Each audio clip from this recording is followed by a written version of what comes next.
You're going to be on that run for 10 minutes, and they're going to shoot at you for 10 minutes with hundreds of guns.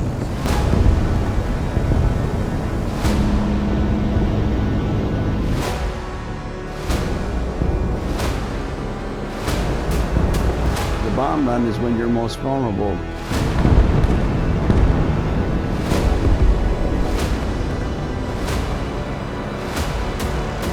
Man, he was rudder turned. He was just booting that thing back and forth.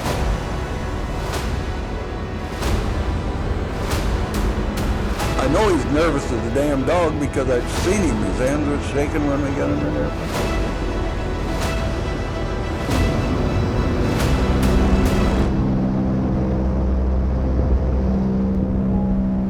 And I thought, my God, if this is going to be like this, we'll never make it.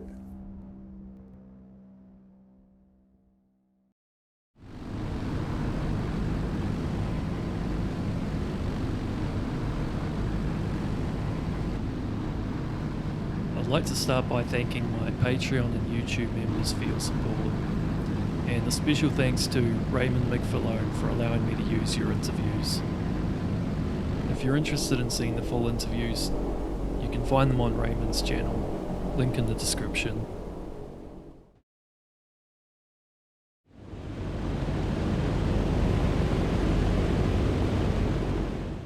There were the low and the high, the lead and the high, and they're like 1,500 feet apart, spread up like this way. So you're in the low element. Low element, and the low elements really sometimes is more vulnerable to anti-aircraft gun because the anti-aircraft guy down below sees that first, that elevation that you are. The groups normally flew 18 airplanes here, that's a bomb group. 18 low and 18 high. And the group is made up of 6 airplanes in the lead squadron, 6 airplanes down here in the low squadron, and 6 airplanes up here in the high squadron. So it's 6, 6, and 6 in the group, 18, 18, and 18 in the combat wing. But when we get to the target, we split up. You go in as a group. You don't go in as a combat wing. You go in and drop your bombs as 18 airplanes.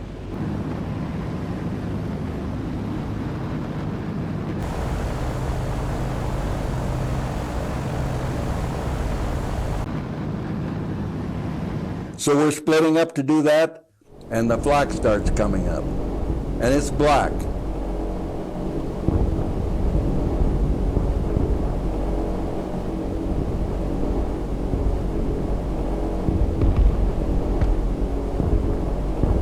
You have to change your direction of the aircraft, because I mentioned that the anti-aircraft shells would get to from the ground up to 25,000 feet in 10 seconds.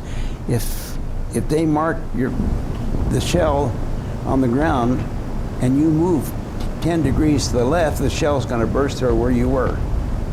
So you go around it, and so you're moving it just so it's like a thing, and you look back at the aircraft, and then maybe the 100th group is behind you and the 95th in front of you. Well, you see those planes going in, it looks like a, I don't know what, like a snake or something. Oh. But you'd see 1,000 airplanes. Well, that's what it looks like to you. Yeah, apparently they timed that fuse on the ground. On the flak. On the flak, and you've got whatever the time is, somewhere between, I guess, 8 and 11 seconds. I'm not sure that altitude, and I think we were at around 25,000 feet in the lead squadron. So every 8 to 11 seconds, I mean, you'd better have that airplane in a different place if you've got any hope. And as they teach you in flying school, these were not coordinated turns. I mean, these was rudder turns. He was just booting that thing back and forth.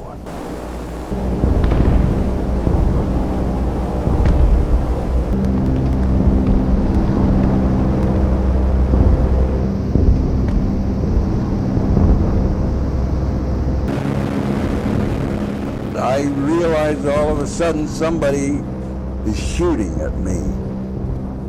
And it changed my whole perspective. I wished I had listened to those pilots describe that combat stuff. A radio operator is putting out chaff. You ever heard of that before? Okay, chaff is when they put it like every 10 seconds or maybe every 15. Well, usually it's supposed to be 10 seconds. So they're little metal strips. That would confuse the guy that's operator on the anti-aircraft gun on the ground. So he doesn't know whether it's an airplane or whether it's what is chaff, unless he's really an experienced operator.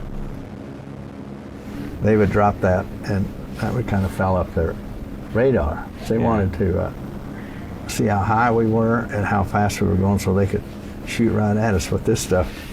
It would foul them up. And all the radio men dropped it out. And I was talking to a lady that was our cafeteria manager. She said she was a little girl when that happened. She was from Germany.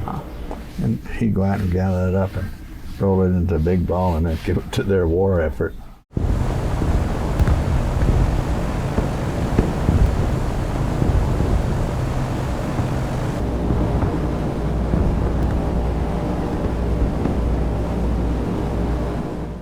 You're going to be on that run for 10 minutes, and they're going to shoot at you for 10 minutes with hundreds of guns. And they shot a flak battery of 4 guns at a time, so that you look out in front of you and there's 4 black puffs, and you're headed right for them. And they can shoot again in 20 seconds. So you start counting 1,001, 1,002, 1,003, and you're tensing up more and more and more. And now I don't have anything to do. I don't want to look out anymore. Off in the distance we see a fighter plane goes streaking across the sky, shooting at a B-17. My whole perspective has changed. I'm scared. I haven't got anything to do. The guy won't talk to me, won't let me touch anything. And I'm just sitting there looking out at the, he's busy, boy, he's flying that formation and jerking that airplane around, and I know he's nervous as a damn dog because I've seen him. His hands were shaking when we got in that airplane. My fear level went sky high because I realized I was being shot at. We got hit a couple of times with pieces of flak, made holes in the airplane. I didn't realize it at the time. Didn't get no hits on my windows, but I was scared. And I thought, my God, if this is going to be like this, we'll never make it.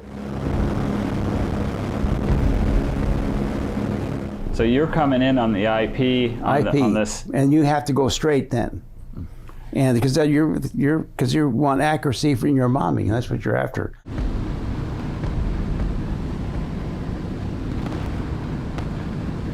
when the flak starts coming up, are you able to maneuver and get out of the way of the flak? No, you fly straight and level and just take the flak. You got Bombardier, he's sighting this time. He's trying to hit the, that's what you're working for, to get his bombs on the target, and he has to be, actually the Bombsight runs the autopilot during that last bomb run. So in essence, the Bombardier is flying the plane. That's right, with his Bombsight. The Bombsight's tied at the autopilot, and that's what's flying the plane. And this was the Norden Bombsight? Yeah. What was so special about the Norden Bombsight? Well, it was very accurate. If you could see the target, you had a very good chance of hitting it. I would take anyone up on that. If I could see a target, I could probably hit it or come very close. And the bomb run is when you're most vulnerable in a B-17 because you're flying in a straight line, and you're flying for maybe a minute and a half or 2 minutes, whatever it takes, something like that. And you have bomb bay doors open, and you're waiting for the Bombardier. Bombardier is actually flying the airplane, at that point, on the lead plane in particular. And maybe you would bomb on the lead plane, or you just bomb when you're supposed to. And it was up to the Bombardier to drop the bombs. And anti-aircraft is much more accurate then.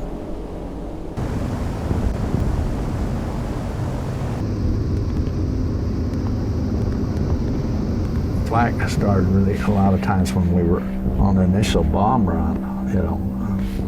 We just had to hold it. They had a saying, and I never did see it, that the flak was so heavy you could walk on it, so thick, but I've seen it, you know, off way where they were trying to get, say, a group in front of us.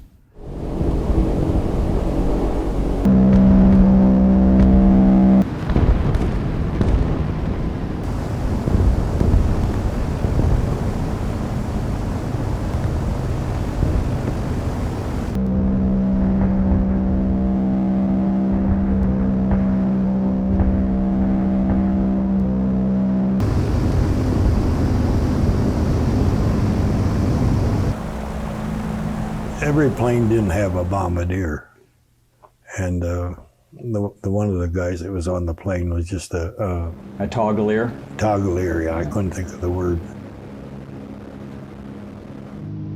Normally it's like saturation bombing. They don't do that today, you know, that type of bombing. So your Bombardier is watching the lead plane to see when he That's drops. one way, or he might be using the bomb sight. I was in the lead ship, and the radio operator, I had my desk, and right next to me was they had set up a desk for the radio operator and radar, and his scope was in front of him there, and we would bomb by radar. Through the clouds when you couldn't see. Right. On the planes behind you, did they react off your Bombardier? Yeah, they toggled. As soon as our bombs went, they would just hit the switch and then drop the drums would all go in a pattern. So that's why it was so important that your Bombardier dropped at the right moment, because everybody's dropping on him. That's right. He was the only one sighting the target, and everybody else was just going to be in a pattern down when the bombs hit.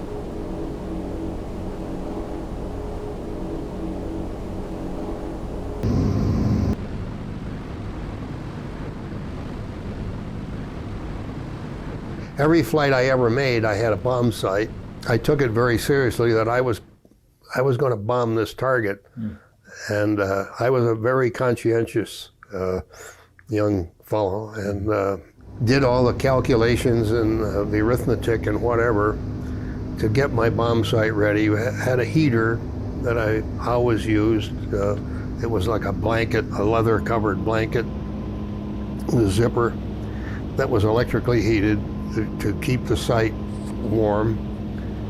And I did all those things, and for all intents and purposes, I went through everything I was supposed to do if I were the lead bombardier. When I figured everything was all right and the lead plane is still there, I was always ready to, if anything happened to that guy, I could move right in. I had everything absolutely prepared. And like I mentioned to you, if I could see the target, chances are we could hit it. And I would do everything I could with my sight to zero in on that target and be ready.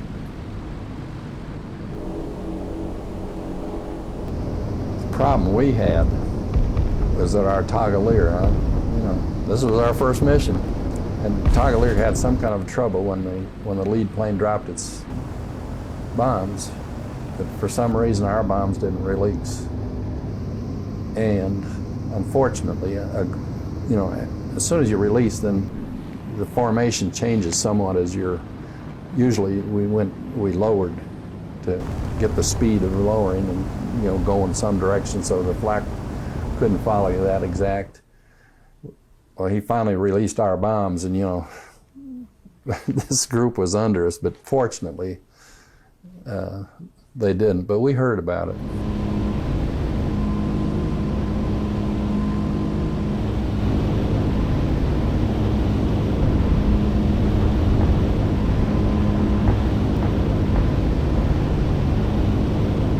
You're sitting up in the nose? Yes, I am. Have you got the best view? Yes, I think so. Through the plexiglass? Yes.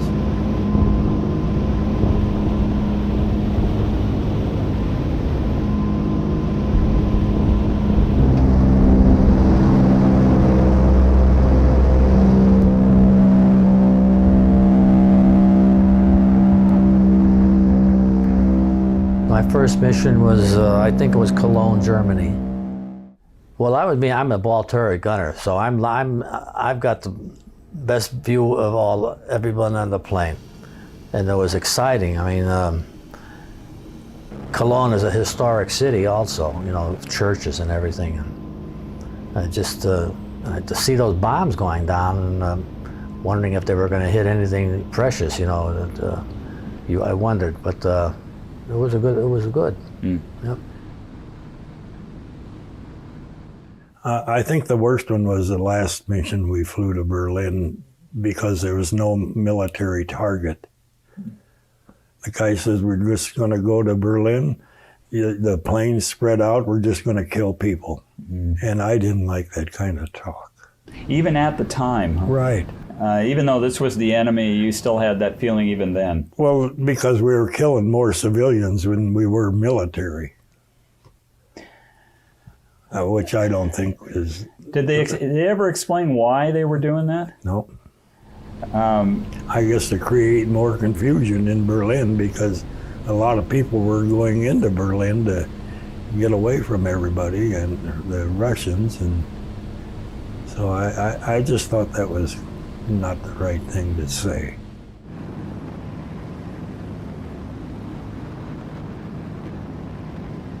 He dropped the bombs. We got our control back, and the minute, you know, when you drop 6,000 pounds of bombs, you automatically rise.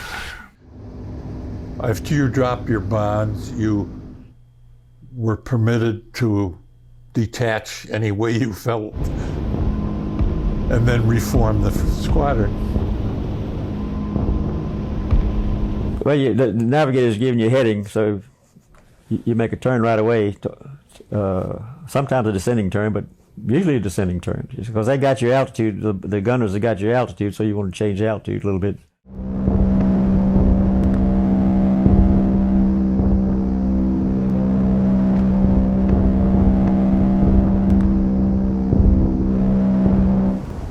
And after bombs away, we always went into a vertical bank and turned 90 degrees and lost 1,000 feet, because the German flak was very accurate, straight and level. And when you turn on an IP, you probably have a couple of puffs of flak on your wing. By the time you got to the target 10 minutes later, you used to joke that it was so solid you could get out and walk on it. Explosion, just solid gray. And to get away from that, you made a sudden turn.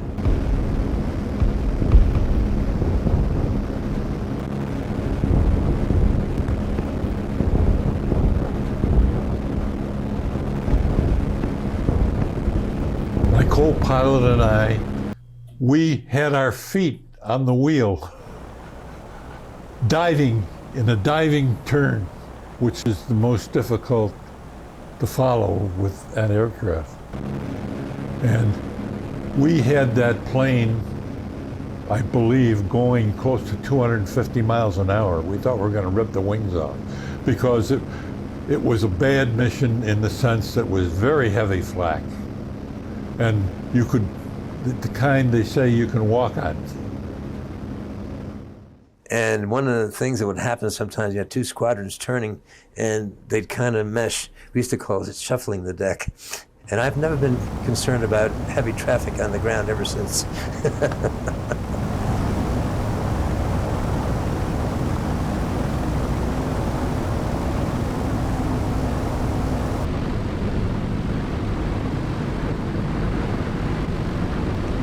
Basically, being in the lead crew, I was the only one that was doing any transmitting.